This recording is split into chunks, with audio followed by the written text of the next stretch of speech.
women and a man. Chris Dyer and his creative friends, darling. Ooh, ooh, ooh,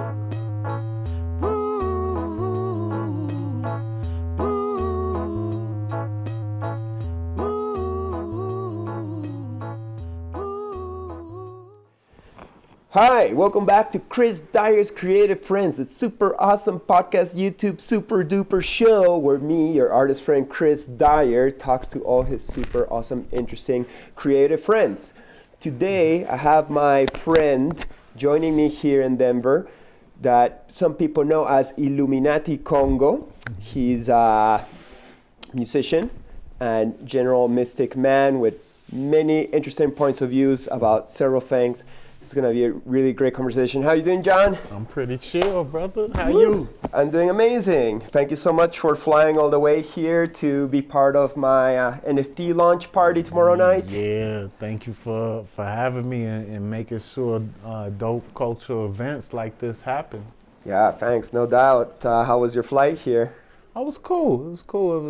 It was early. It was meditative, and I just stayed in a meditative state, sort of crunched up between two people. You know what I'm saying? You had that middle seat? The middle seat. Oh, damn, that's not my favorite.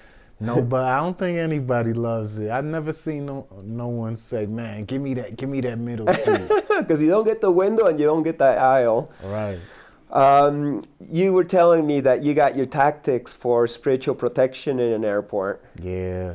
When airports are full of psychic pollution.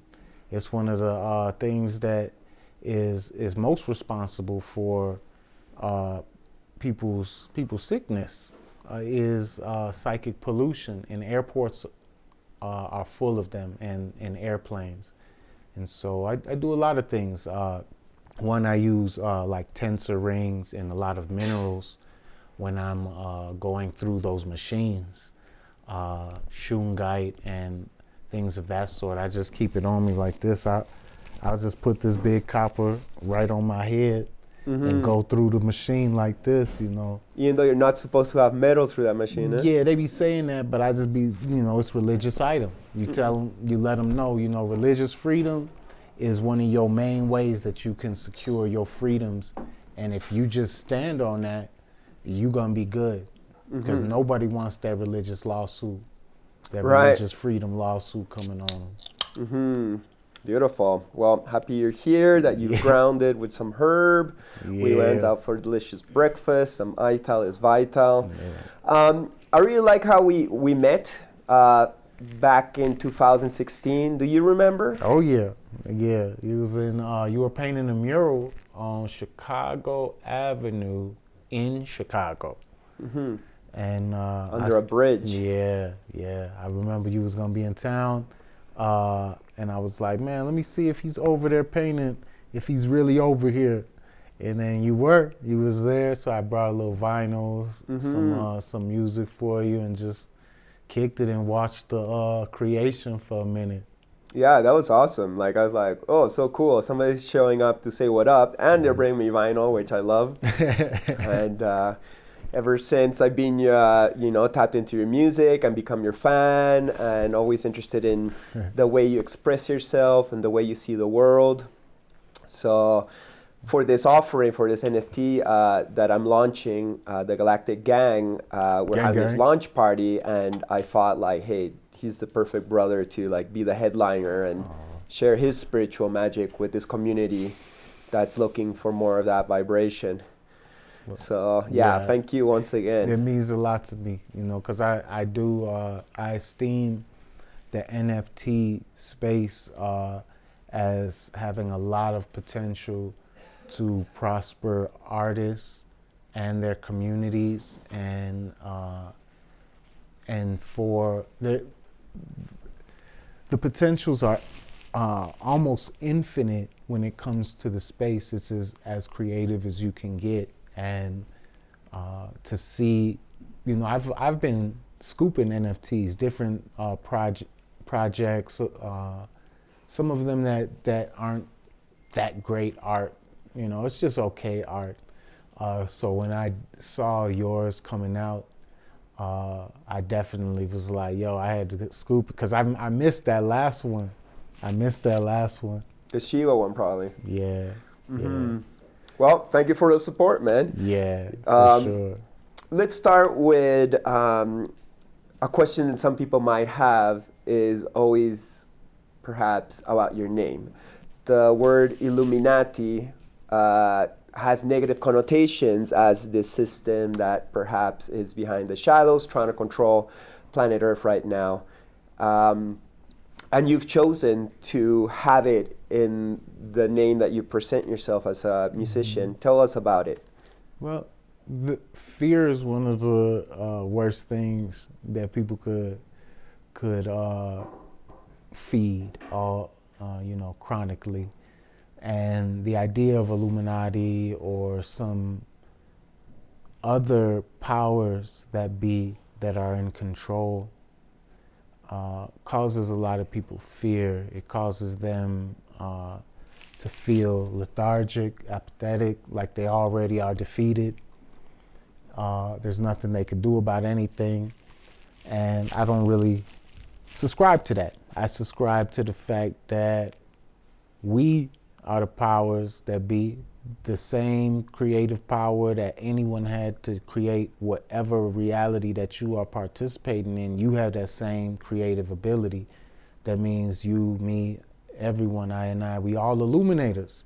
So I wanted to reclaim illumination, that word, for its rightful place. And then I've always had really thick locks. Even before these, I only had 5 locks. I cut them off because they was really heavy, like tearing my head in different directions. But then I let these grow, but they still super thick than a mug. So people be like, Nati, yo Nati, Nati Congo, yo Nati Congo.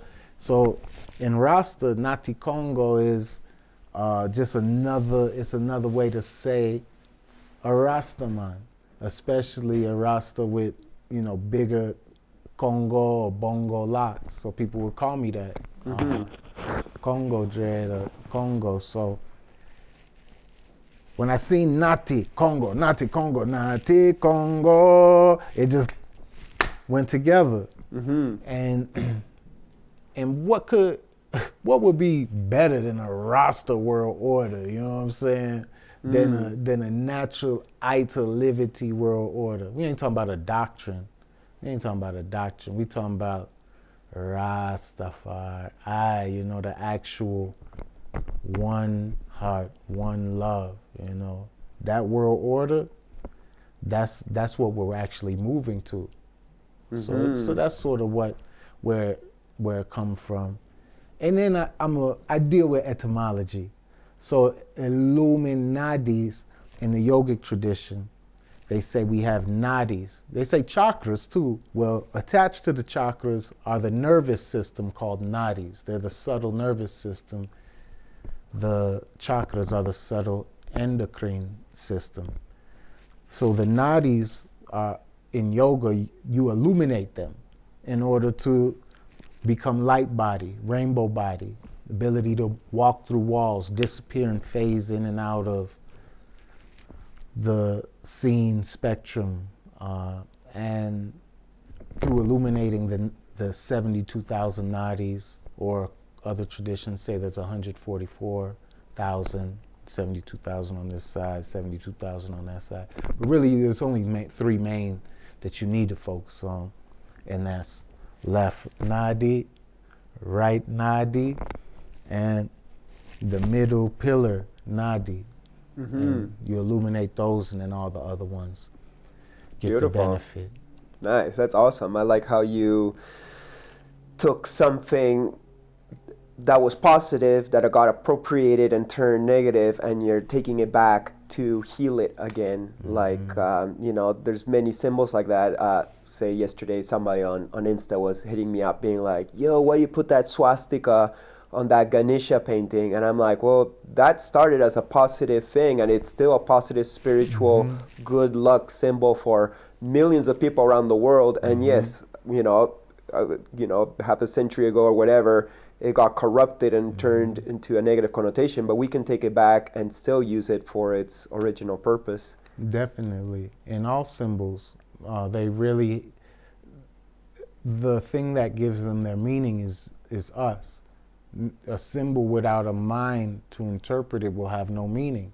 So we're the ones bringing the meaning to the symbol, and we can transform and transmute all symbols to serve us if we'd like. You don't have to. You can let them, fight you. You can let symbols be against you if you want that. Totally. Well, it's good you take good options in yourself, and I'm sure you've might have met some resistance to the name up point. It seems like you're comfortable with triggering people sometimes and getting them out of their comfort zone, but it's part of your magic. Yeah, it's not necessarily that I'm not necessarily wanting to do that. So a lot of people might think that, like, man, he's trying to trigger people to think. It's not. I'm just a triggering type of person. Like, the way I think about things can be really, like, just piss people off. And I'm not trying to piss them off, but it is entertaining. I can't lie. It is very hilarious to me to see that just a thought form of another person can get another person so riled up. Like, it's just a thought. Go think your own thoughts somewhere else. It's like, we don't have to compete about my thought against your thought, but people want to do that. They getting mad.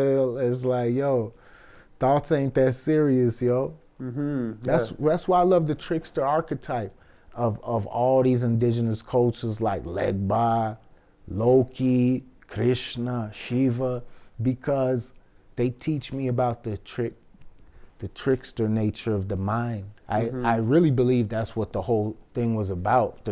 All the tricksters are about the tricky nature of the mind and cosmos, how it's going to play this game with you as long as you don't know. But then if you know it's playing the game, that's when the game gets fun. You'll still get played by the trickster, but you can also play the trickster too. Sometimes a good way to break people out of their chains and boxes is because then they gotta observe why something disturbs them or not. For sure. So let's talk a little bit about your music career or path. How long have you been rapping? You've done plenty of albums as far as I observed. How long has this path been for you? Rapping really has happened since I was fashioned in the mother's womb. I was about to go into a rap. That's too soon. No, I love it. No, but ever since I could talk, really, I've been rapping, and I affirm this for myself.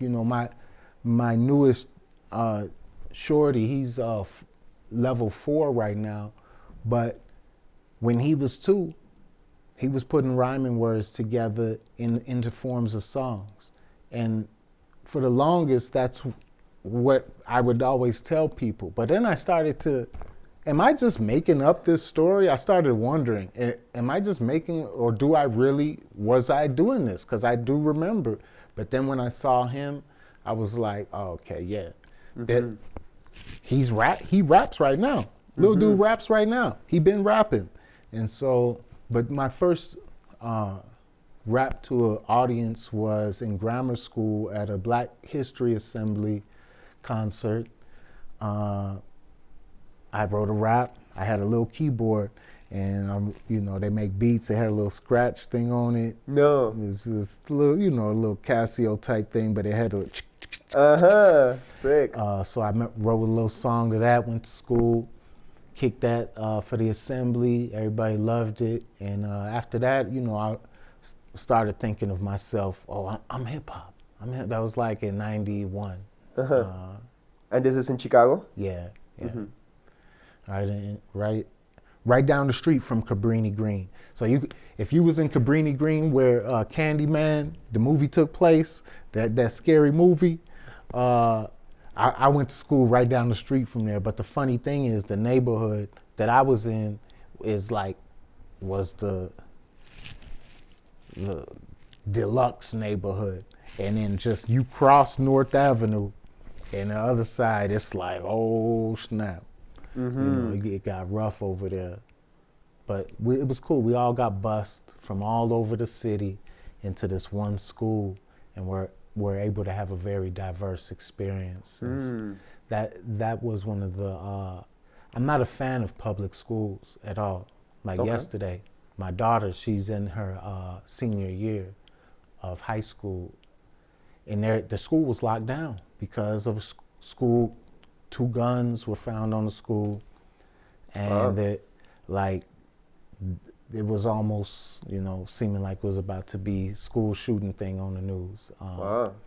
And I don't like how those things wouldn't be happening if it wasn't for trauma in the school system, if the school systems weren't set up the way they are. And so I'm not a big fan of the public school system. What would you prefer? Unlearning, rewilding, being in nature, and allowing us to learn math through what we're interacting with in nature, learn science through what we're interacting with in nature, learn how to communicate through what we're interacting with in nature, and less institutionalized, more catered to the gifts that the children have to offer. But all that being said, I still was able to extract great value out of my public school. And we can do that with anything, wherever we are at in life. Public school, corporate job, the worst case scenario, you can still love what you do in that. You can love how you operate and let love be your operation in that whatever System. place you're at. And if it is, it's gonna make things better. Beautiful. So that was your first coming out doing music in public school, and when you finished school, did you consciously say like, okay, I'm gonna do this as a career path, or how do you go? No, I never. There were little points in school where we had little groups, and there was some buzz going on here and there where it seemed like, oh man, maybe we could actually do this, but it was never a major thought like it was going to be anything professional, other than just a passing little fantasy here and there. I had other things, like more so I played football when I was little. Like I was running back and I was cold. So that's more of what I saw I was going to be doing. And then, a lot of transitions happen in the high school time, and just figuring out how to move. The roster took root, and I started thinking the best things that we can do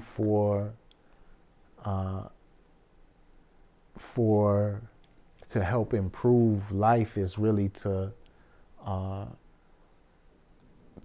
look into like sustainable energy, renewable energy, electricity. So I went into that route. I started learning a lot of science and engineering, got a bunch of certificates and stuff in high school, in college. And then I went the law route and got a bunch of paralegal, got criminal justice and international law stuff, and that was a lot of my college career in the paralegal. Just learning on ways that I could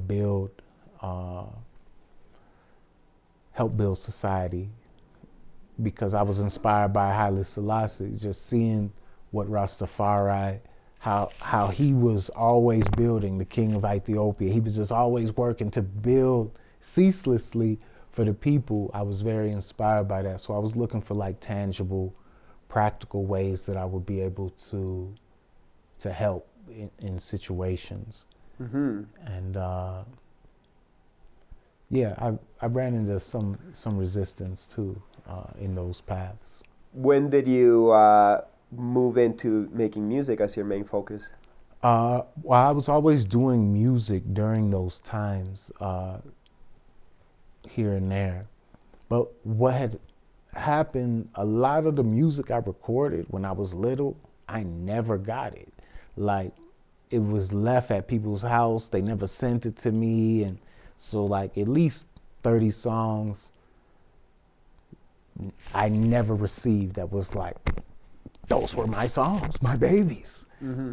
And that made me really sad. Like I was almost like, man, I'm not even gonna do this no more because I can't get anything going. And then one day, this brethren who had gave me a CD, and I used to rap over these beats, my friend was like, he said he was going to his house, and I was like, word? I've been calling that dude to try to go over there and do some songs for a long time, you know. He ain't hit me up. You going over there? He was like, yeah. All right, cool. Let's go over there. So I went over. You know, this is before, because I didn't have no studio, didn't know how to record myself. You know, it was still early in the game for me, just figuring it out. Went to the dude's crib, Nick the Graduate, and, you know, he put some beats on, and he was like, let's record a song. So I went into the booth, spit one time. He put the beat on, I spit one time through the whole thing, the hook, the verse, the hook, the verse, and those vocals that we did that day became the first song of the first Illuminati Congo album. Mm-hmm. We didn't re-record it, we didn't do any, we mixed it and maybe added some vocals to it to make it stronger, but it was the same take, one take wonder all the way through. Mm-hmm. Beautiful. Yeah. So that was the first album. By now, how many albums have you done? Do you know? Like 20. Uh-huh. Like 20, but not all with him. You know, we did our first 3 albums together, me and the brethren Nick the Graduate, but he moved his name, Graduate. I thought it meant, you know, graduate from school. I realized it mean gradual because he's really slow. So it took him a long time to get music done. Uh-huh. But it's really solid. The music we do together is very thought through, and we put a lot of time into getting it to sound in a certain way. But once I started to break away from that and just do as much as I can musically, you know, I just let loose. Mm-hmm. So is it hip hop or reggae or both combined? I say it's hip hop, but since I'm a Rasta and influenced by reggae so much, you feel the reggae influence there. And there might be a couple songs that's definitely like reggae beat, but you know, my delivery is always 97% hip hop. So. Mm-hmm. Nice. What I like about your songs is that you touch topics that no one else will touch in the hip hop community. You know, you'll have a song about Kalima or a song about crystals and naturality and yogic practices. Mm-hmm. Tell me a little bit about your subject matter and how you're trying to share your own personal knowledge to the masses. Well, the things I think about, I like to rap about. Mm-hmm. Things that I think would be valuable for me to hear repeated in my consciousness, because that's what people do. People will listen to music, then they listen to it again, then they listen to it again if they like the song, and if it's just saying I'm this cool and I got this and I could do that and da da da. It's like, what's the purpose of that? Right. The purpose for me is I can enjoy that stuff sometimes, but it's lacking what my main priority and focus is in life.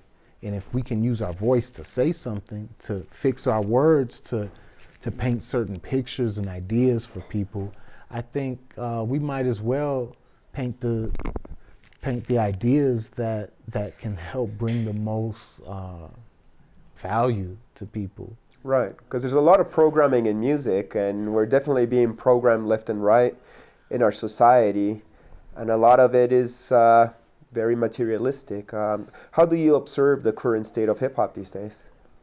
Well, hip hop is always great, and it'll always be great. But the issue is the outlets that we have to it tend to curate it in a certain way, and they do it, with certain agendas in mind. Mm-hmm. And so hip hop is being curated by people with agendas in mind, and it's not hip hop's fault, because you could go anywhere and find dope hip hop. You could go anywhere and find the real. But what's being broadcasted, what's being marketed, put into most people's, either first on the mainstream radio that you get, that if you turn on your car and hear the radio in there, there's only a certain type of songs that will ever come on in there unless you hit the college station. And then, you go on to Spotify, they're gonna play some what they think is what they call conscious music on Spotify. Conscious hip hop really is lacking. They don't understand the wave yet over there on some of these algorithms, and so it's just kept from the forefront, the real dope stuff. Mm-hmm. Are you satisfied with the amount of people that you reach on Spotify or on your outlets? Yeah, I'm satisfied that it keeps growing, and I don't like when it gets, a little. Sometimes I get shadow banned. I don't like that. That could be bothersome. But as far as the growth of my network, it's growing pretty well, and I can't complain. Mm-hmm. It would be great to have 1 million. It would do wonders for my bank account and for whatever. But I really like being able to form relationships with people. I like being able to not be famous. I don't want to be famous. I really don't. I think about what it would mean to not be able to go somewhere and just, enjoy yourself privately. Mm-hmm. And no, I don't like that. I like where I'm at. Right, beautiful. Yeah, it's a nice middle point where you can share your expression but not be too disturbed in your own reality. Mm-hmm. So in the whole influence of reggae, we were talking about it before, but you got to do a song with Lee Scratch Perry, right? Yeah. Tell me a little bit about how that came to happen. Well, it was a mystic experience, because me and my brethren, who I was telling you about before, Nick the Graduate, for those first 3 albums, we would always ask ourselves, we have the ability to reach out and ask people if they want to get down with us on the album. And so we would always reach out to our favorite artists. And we were working on an album, and we was like, well, who do we want to put on this? Who can we reach out to? And I was like, man, of all the people I could think of, I wanted to build with Lee Scratch Perry. I mean, the dude, he the shaman, he the dub shaman of the game. So we reached out to him because my friend, he was like, yeah, we got to connect. But when we hit up to connect, he was like, nah, he's not in town. He's not going to be in town for a while. And that's the only way we could get it done is when he's at this studio. And so we was like, okay. We just had to accept that. But then about a month and a half later, I'm just laying, I'm asleep. Go sleep. I see Lee Scratch Perry in the dream. He chooses to do the song. He starts doing these lyrics over it, and it feels like it's real to me. So I get up the next day and I call my producer friend immediately. I'm like, yo, homie, call your boy and see if Lee Scratch Perry is available, because I just had a dream with him over the beat, chanting these verses, and I'm pretty sure he's about to do it. And he was like, okay, but I don't know. And he sent it, and later that day, the message was returned like, yo, he's in town and he's gonna be able to do it. We got the lyrics back like in 2 days, and he was on there saying the same thing I heard in a dream. Like, I told my friend what he said in the dream before we even got anything from dude. Mm-hmm. And he could still confirm this. We could call Graduate right now. We could call him up right now. He'd be like, yep. That's so cool, man. Rest in peace, Lee Scratch Perry, who just passed, like, what, 3 or 4 months ago? Yeah, special madman. So other than music, you're a person who's really into the world of crypto. How do you observe cryptocurrency? Like, do you think it's something to break away from a centralized control of bankers who've been kind of like creating some kind of structure the last 500 years? Are they allowing us to do this for a little bit before they stomp it out? How do you observe what's going on right now? Well, there is a great potential in blockchain, cryptocurrency technology to help those disenfranchised from financial services and those that are unbanked in many parts of the world to be able to tap in, to be able to have a bank. Mm-hmm. And so for just to be able to make transactions, it's helping for that. But decentralized DeFi, decentralized finance, it can't be stopped by any agencies or governments, because it's outside of their authority. So anyone could use a VPS or a VPN to privately get on the internet and do whatever banking they need to do if their country or their state isn't allowing certain things to happen. You know, crypto allows us to basically do the same thing that the Federal Reserve has been doing to us, but we can do it and not do it to anybody. You're not doing it to basically. You're sort of doing it right back to the U.S. dollar. That's who you, because that is who's going to lose through its inflation. That's who's going to lose the most, the U.S. dollar, and so that's why governments are scared. You've seen Hillary Clinton and a lot of these people recently have been speaking about how dangerous cryptocurrency can be, and that it can destabilize economies. And it's just not that they haven't been working hard at it already. Right. That's the weirdest thing, that they would fix their mouth to say things like that and think that people aren't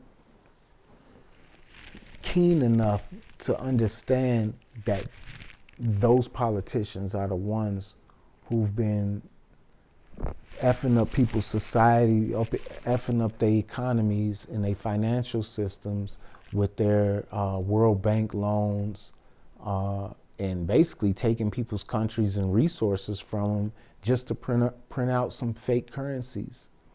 And crypto's helping solve that. Crypto's helping solve that in El Salvador. Venezuela is about to do it. They're using crypto to beat some of these issues that they've been coming up with. And eventually it will be something that helps many individuals and nations, but it is also used for contact tracing. It's also used for social credit. It's also used for many detrimental and authoritarian aspects. So knowing how to navigate the space is going to be important. Knowing how to not just react and say, no crypto, or yeah, everything crypto, yeah. It's like, it's neither of that. There's some cryptos that are good that you can benefit from. There's some cryptos that and institutions connected to them that will be using them to further control people. Well, let's hope that this whole crypto thing that's popped out the last couple of years and that era is getting more into is actual redistribution of wealth going back towards the people who have lost so much, especially this last couple of years with all the, pandemic situation. You also collect NFTs, and you actually seem to be very into the metaverse. Now, once again, there's a lot of people who doubt the intentions perhaps behind the metaverse. The metaverse is just a metaverse. It's a place we can have fun with it and we can go on with our lives, or it could be a place where the people who are mentally enslaved will find some degree of happiness to parallel their lives of, lack of freedom or whatnot.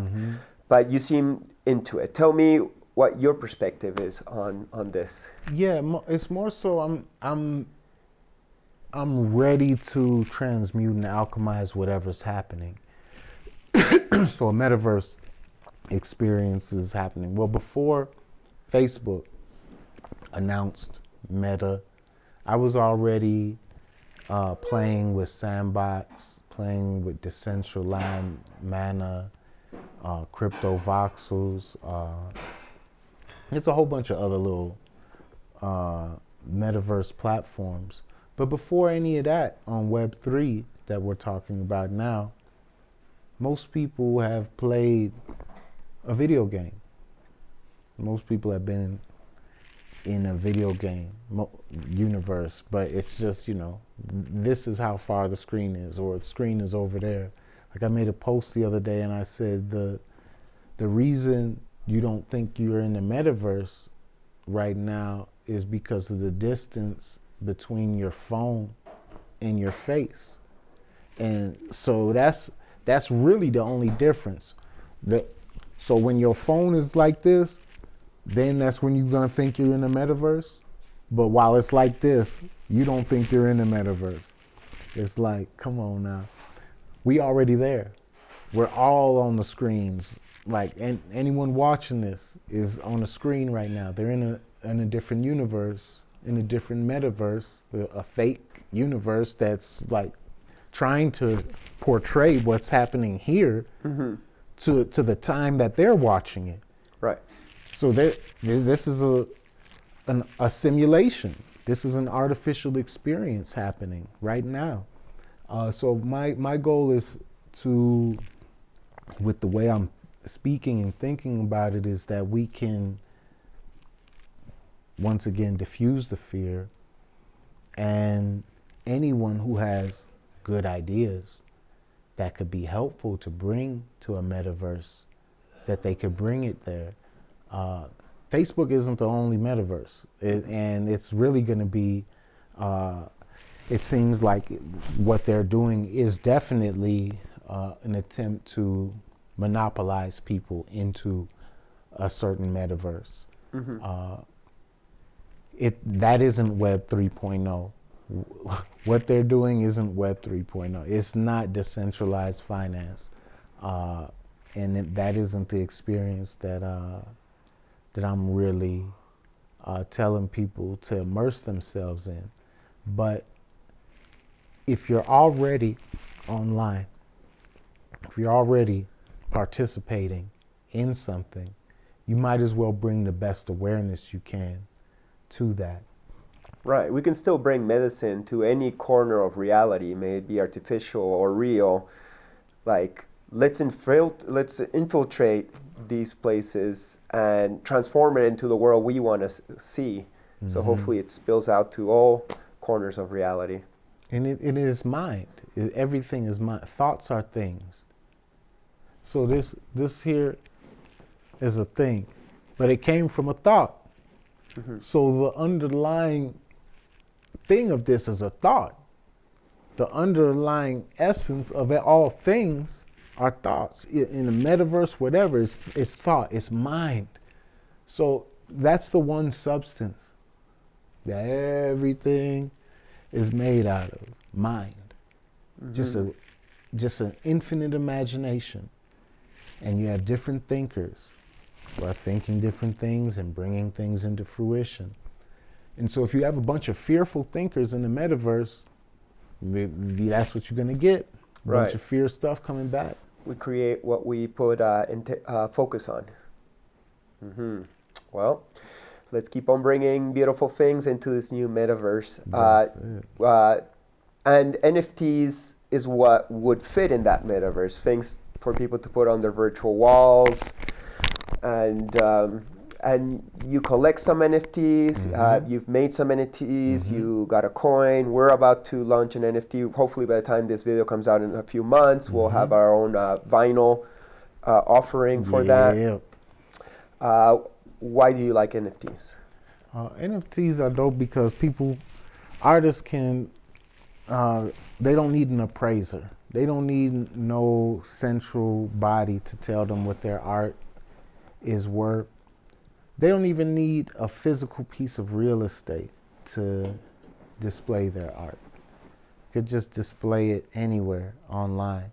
There's apps where you can display your art anywhere out here in the real world, and people just open their phone and they could see your art just sitting there. We could put some right here. Matter of fact, we're gonna put something right in front of the building, a big Chris Dyer piece, so that anyone who comes in this super world, the metaverse, it's actually augmented reality, they'll be able to see a big mural just floating in the meta.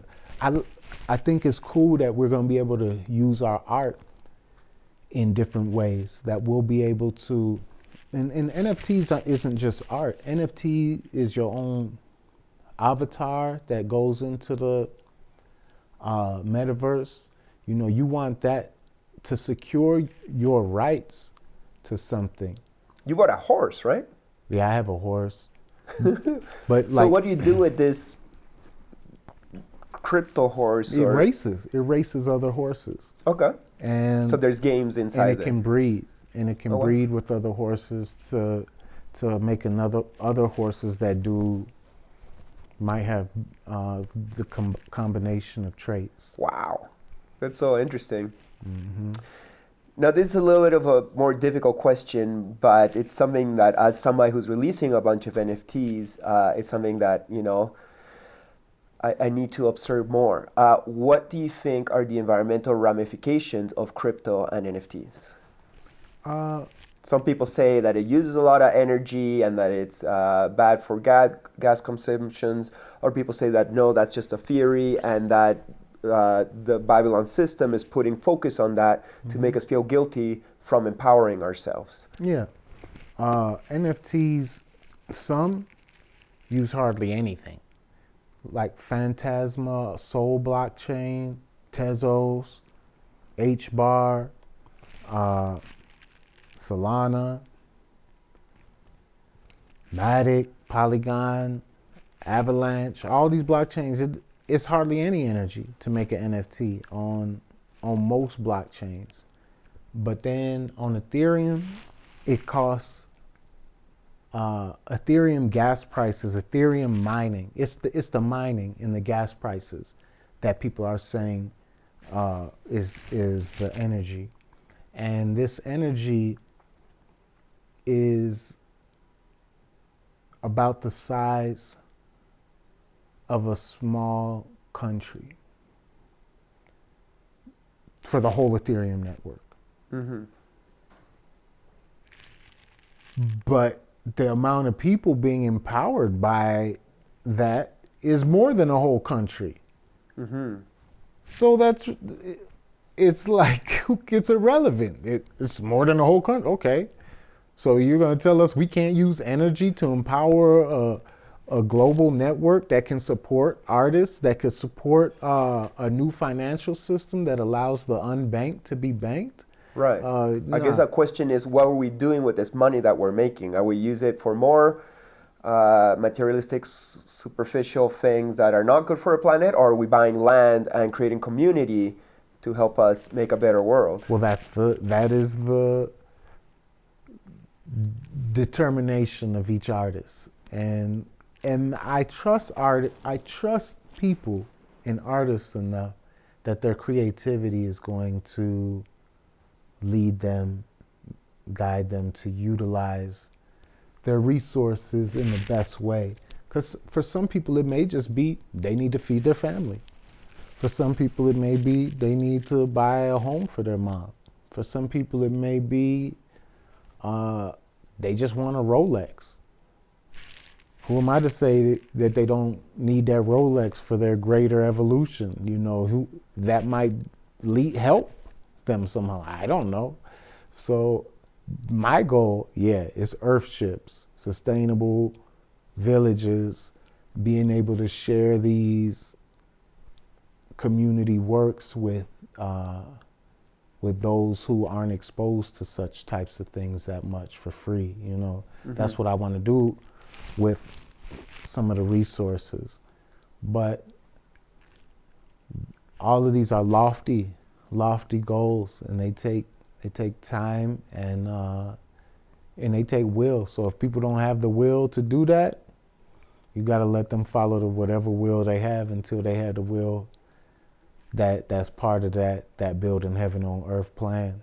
We all gonna come to that eventually. Mm-hmm. It might sound a little religious or idealistic, but the same reason why life started in the first place is the reason why we're gonna come to that. Mm-hmm. Beautiful. So yeah, you're gonna, well, you're in Chicago right now after a lifetime there, and you were telling me you're gonna move to New Mexico. Probably, yeah. Try to find some land. That's where I'm looking. That's where I'm looking to set this up. Northern New Mexico and Taos. At first, I was thinking Colorado in Crestone region, but Colorado's been losing their battle against liberty. Mm-hmm. Losing the battle of liberty. You know, they have, I don't know which way they're gonna go as far as standing up for we the people's rights or not. But in New Mexico, it seems that we'll still be able to assert our sovereign will as a free and living being. Mm-hmm. Nice. I didn't even know that New Mexico was on that vibe, and it's a beautiful place. Yeah. How do you observe the situation of the world right now? There's many things happening, but definitely it's been a couple interesting years, and right now we're facing options that if you don't do a certain thing, you're anti this, you're anti that. Mm-hmm. Are you anti anything, or what's your vibe, and how do you observe what's going on? Andy. I'm not Andy. My name's not Andy. Anti. I'm not anti for anything. Whoever need to do what they want to do, go do it as long as you ain't hurting nobody. But here's the thing. Others are going to try to tell you that your decision that you make for yourself is hurting them. And that's when you got to cut them type of people off, because their life isn't a thing where you can try and tell the next person how to live, because they're threatening you by the way that they're living. That is, that's how the manipulation has been spread in this situation, by getting kind people, compassionate people to think that they are doing something wrong by just listening to their own body. I think the situation in the world is a good situation. Not that people are hurting, not that there's suffering going on. I don't like any of that. Of course. But things always have to change. People have to come to grips with what and who they are. And a lot of people just had to come to grips with they want to trust, the big brother. They need to trust the authority. They need the security of having someone they can believe. And they chose the science. The science of Big Pharma, the science of mainstream media. But the science of life, it's beyond this. It's beyond this choice of take this, don't take this, wear this mask, don't wear this mask.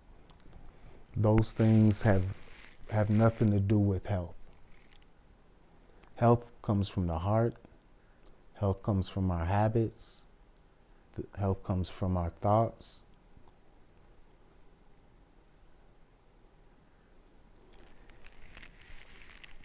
It seems like a big charade has been put over people. We were talking earlier about it's like the Wizard of Oz.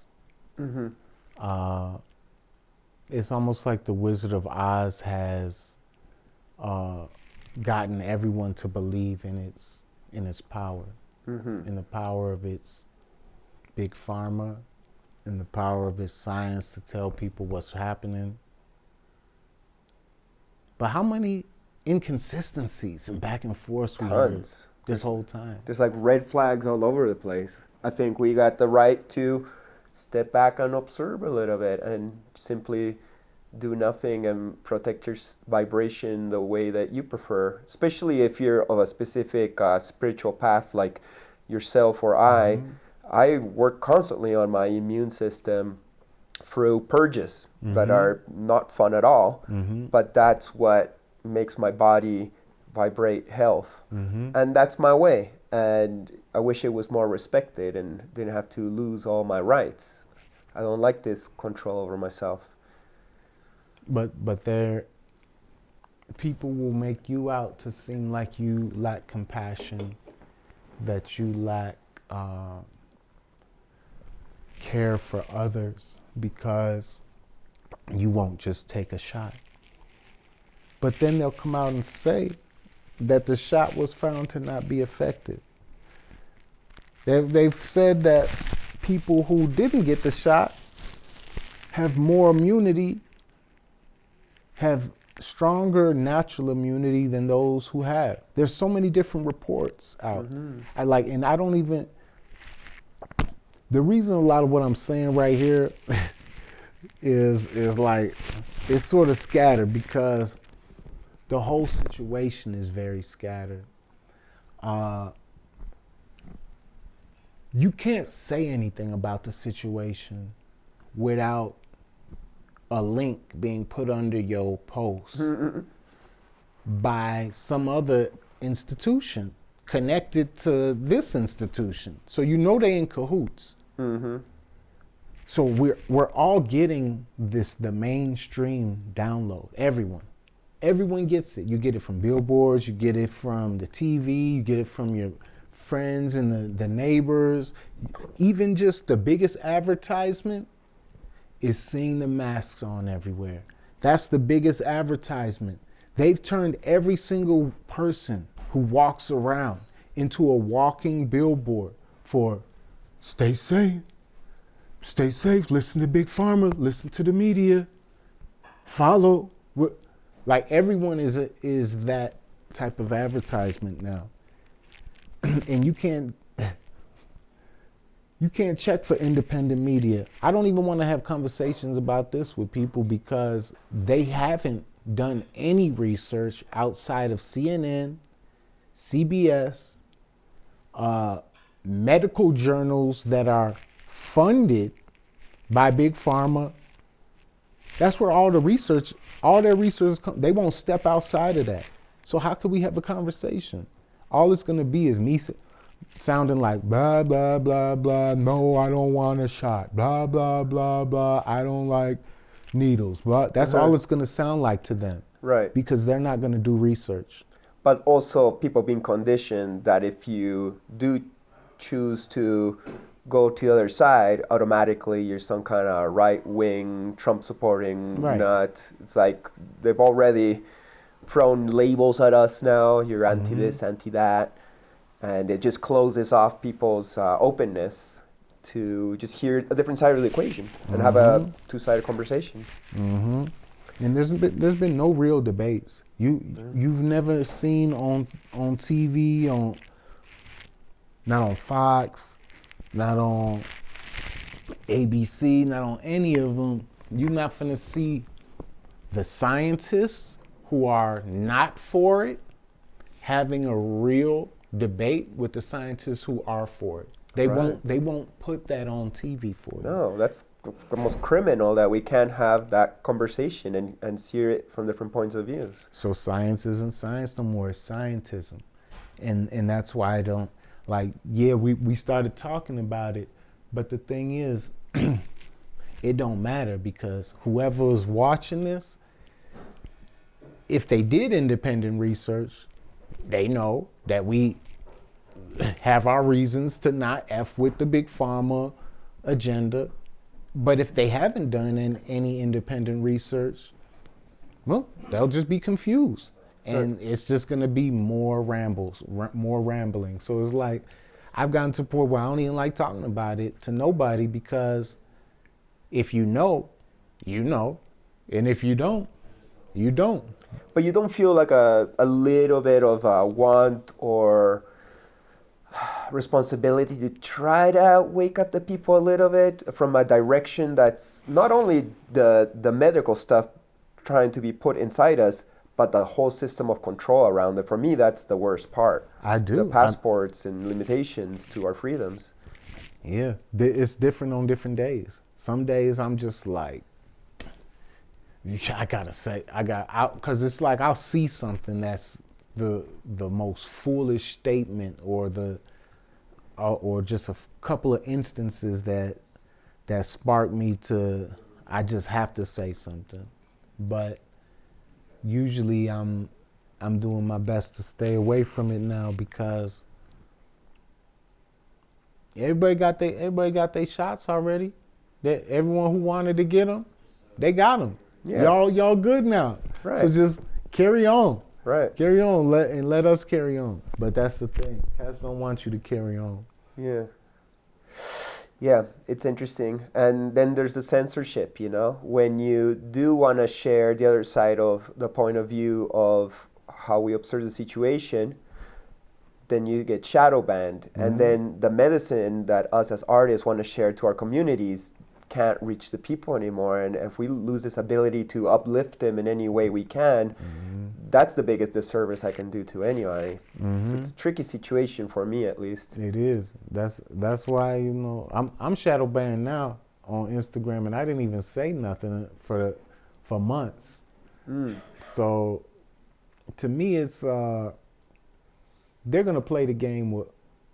They're gonna play the censorship game out of nowhere, just randomly.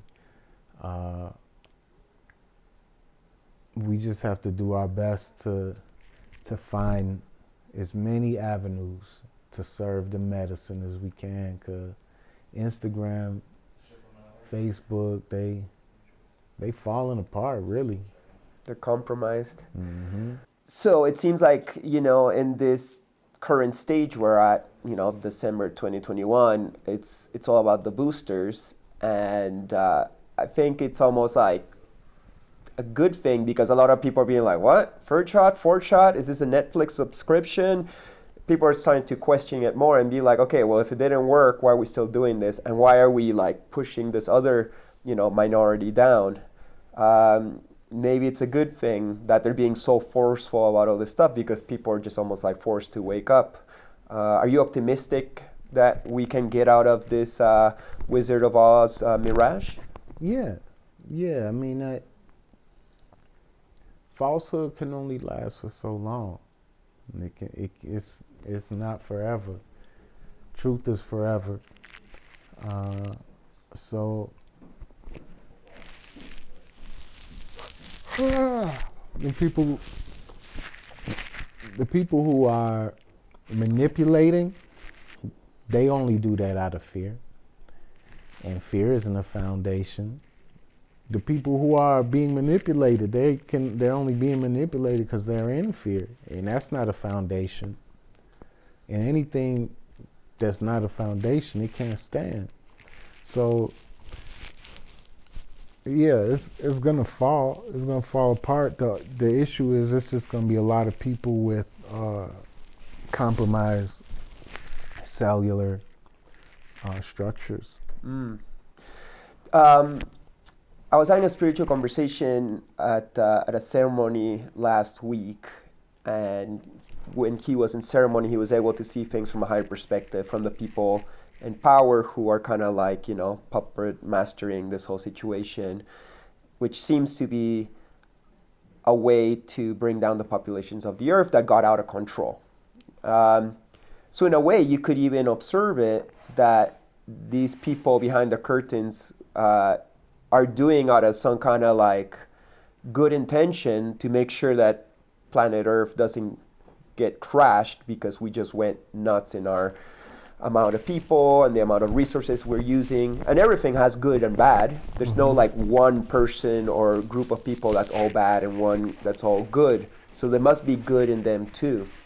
What do you think? Do you think maybe it's for the greatest good of humanity if maybe some of us are cut off from the planet? Now the evil part is who gets to decide that, right? Like that's the part that no way could be like, well, who gets to choose?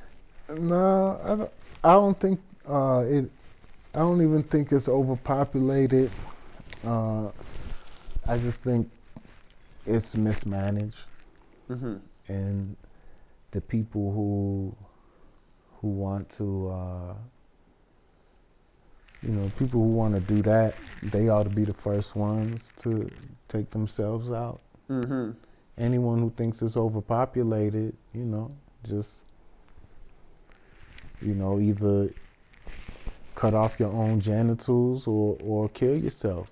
That's how I feel. If you think it's overpopulated, peace.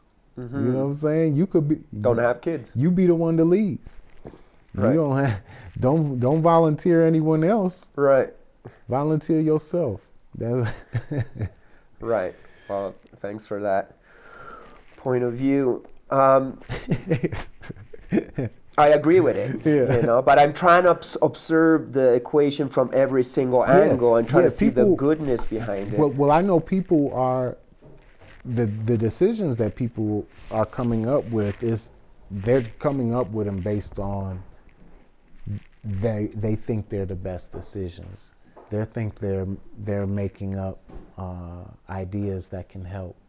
I don't think that anyone is just out here wanting to make anyone suffer unless they're really deeply traumatized and and are out there, psychotic in the world.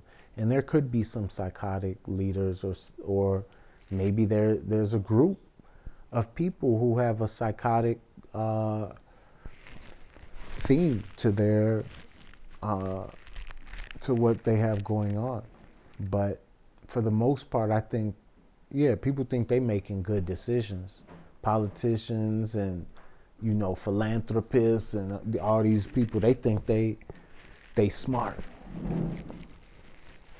but they're just really so cut off from their heart and from reality because of, I don't know why, but money could do that. Money could cut you off from reality if you can't walk these streets. Like Bill Gates, he can't just walk this street right here. He's lost his freedom. He come walk right here right now, Bill Gates, and I will whoop your ass.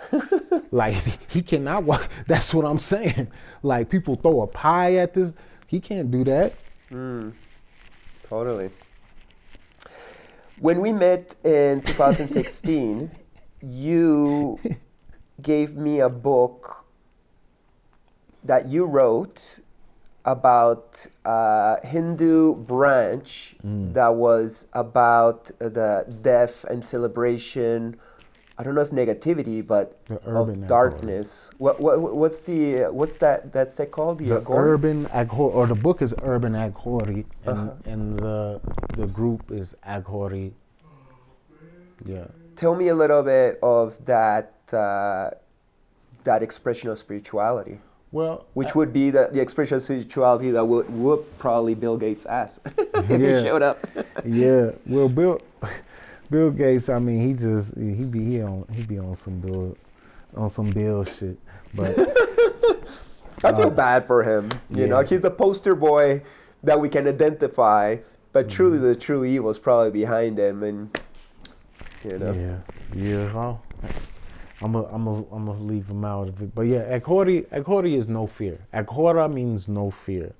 So there's nothing you have to fear in love. Love, perfect love, casteth out all fear. Cast that away. So that's a verse from the Bible. So Aghori are people who will go to the things that are feared.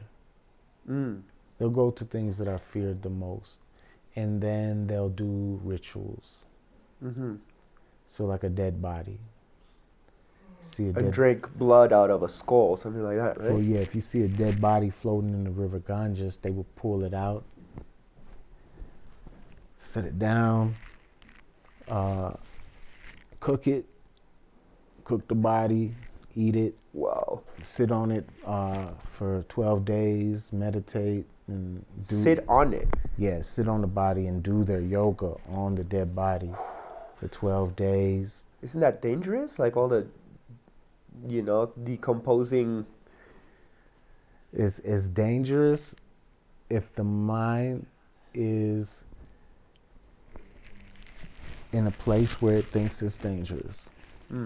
But if the mind is able to go to the place where it knows that this, everything is the one, then it's not dangerous. And so that's why at Aghori they'll take cyanide, drugs, they'll take arsenic, all types of drugs mixed with weed, they'll even build their pipe. When they make their pipes, they'll even make it out of poisons, mercuries and stuff. And wow. And that's true love? And just to do something that would hurt them? It's not hurting them. Because the love transcended it. Because they're not afraid. Wow.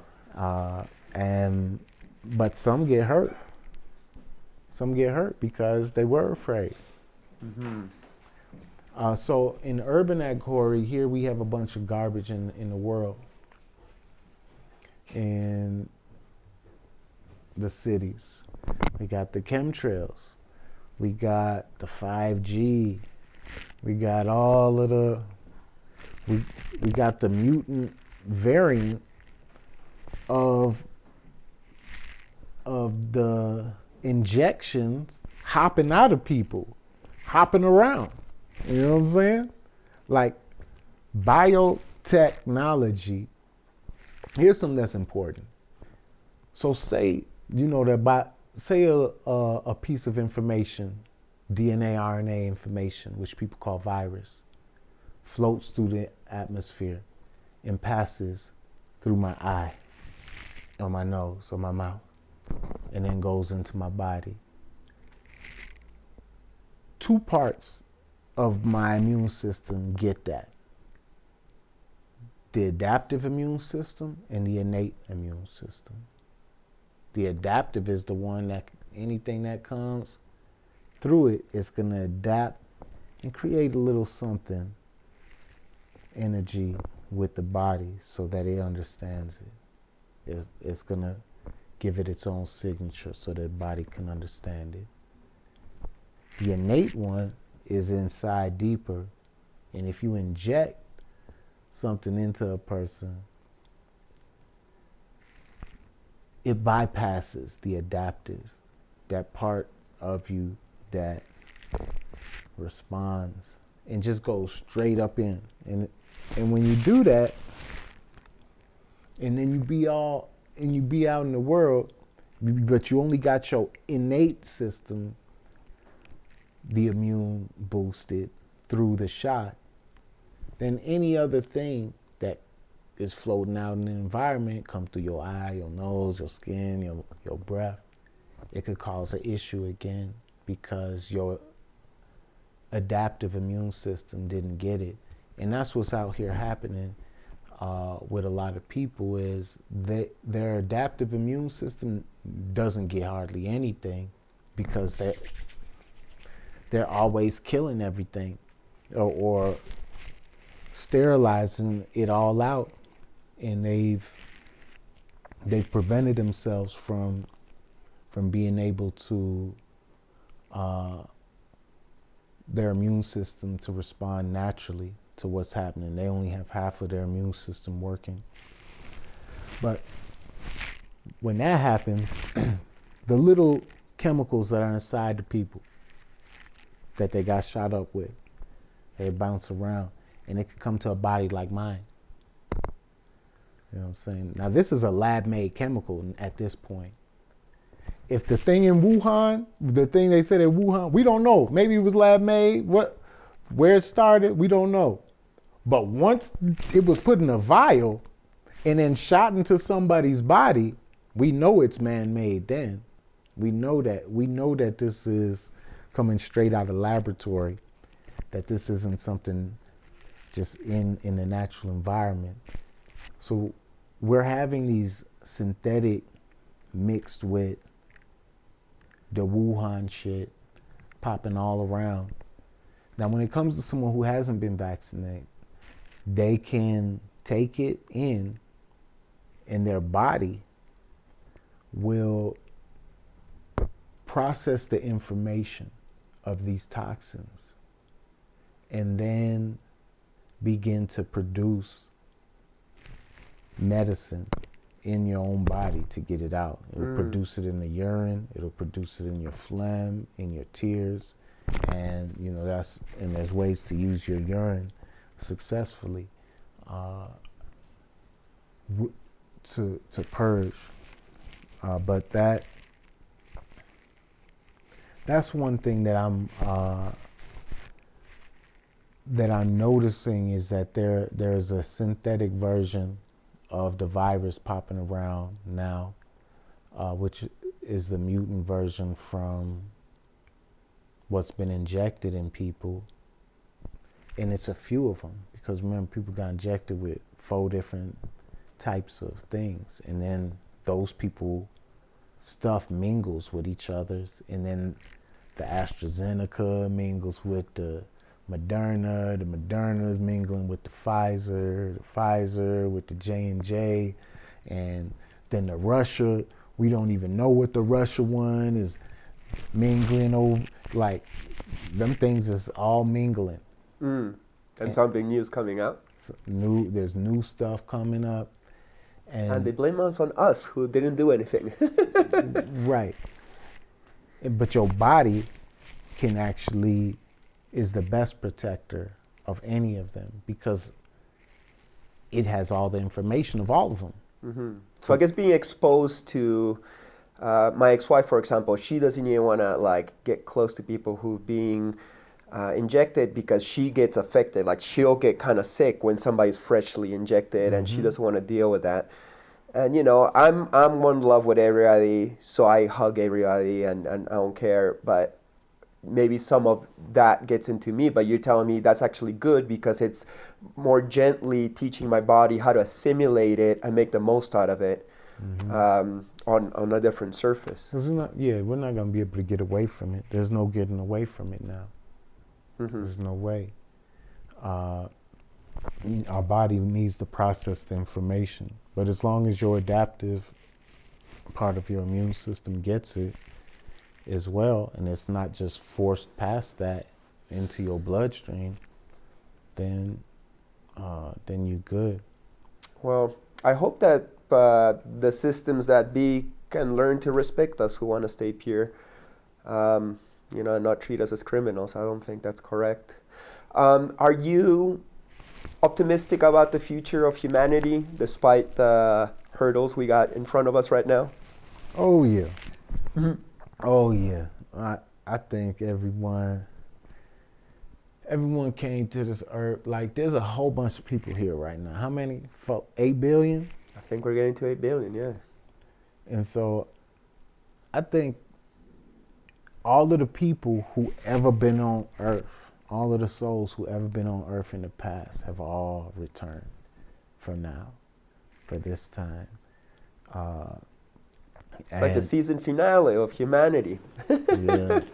Yeah. But it's just so that we can enchant this situation and move to our next route.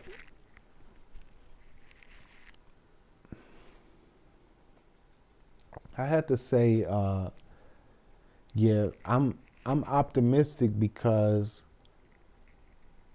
I go places and I see coconut water in stores on more and more. I go places and I see people like community serving more and more in like plots of land, community fridges, edible gardens, like free community edible gardens. More and more that I travel around, I see these things. And I see and contact people who are making sustainable communities all around the world, people with new visions, new inventions, new contributions to the world. And it does seem like there's this great potential for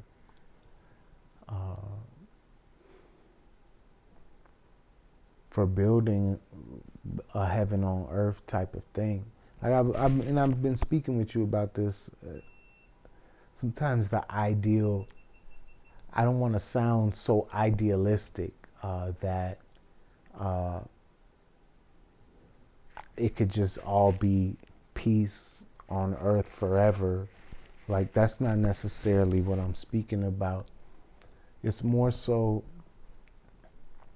I'm noticing people want to contribute, love. They want to make things healthier and contribute to a more healthy society, physically, mentally. So it does seem optimistic to me.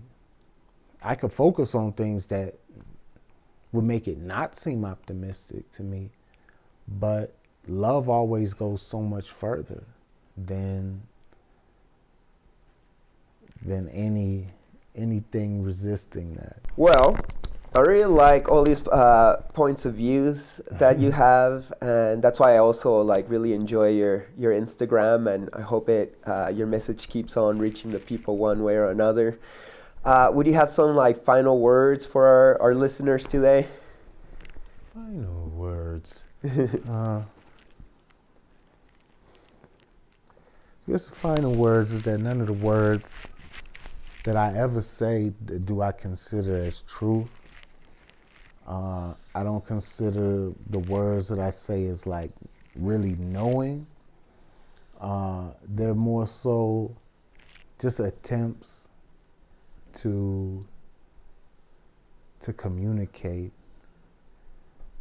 just like art, just like someone would do on these strokes, just like you did on this. You're just attempting to communicate. Had to make sure it was your piece. You communicating through this, but what is the fact? What is the facts of this? What is the truth of it? That's so up to you, up to each viewer to find the facts and the truth and the meaning of what they observe. So can't never present my words and anything I say as truth. It's just another picture. Right. It's a perspective. It's your story. It's your own personal truth you're sharing. That's all. And people can reflect on it and see if it matches their truth or not. Yeah. And that's how we figure out this three-dimensional reality. Yeah, like this painting, for me to say it's the truth is like, no, in this physical reality, those beings don't exist. Right. But in my own inner world of imagination and allegorical stories, this means a lot to me. You know, it's our archetypes of reality and a general direction I want the boat of humanity to go towards. And we should be allowed to tell our stories from our inner verse. Definitely. So we can create beauty on this physical world too. That's it. That's it. And I think you're doing that through your music, your words, your books. Thank you. And I really appreciate what you do, man. Thank you, brother. Yeah, thank you so much for talking to me. Woo! Blessings! Blessings to you too, my faithful viewer who tunes in to every episode of Chris Dyer's Creative Friends. Please like, subscribe, share, comment. Please, if anything of this interview was interesting to you, please leave us your thoughts so we can keep on this interesting conversation. And I'll see you next time. Blessings! Woo! Yes, I.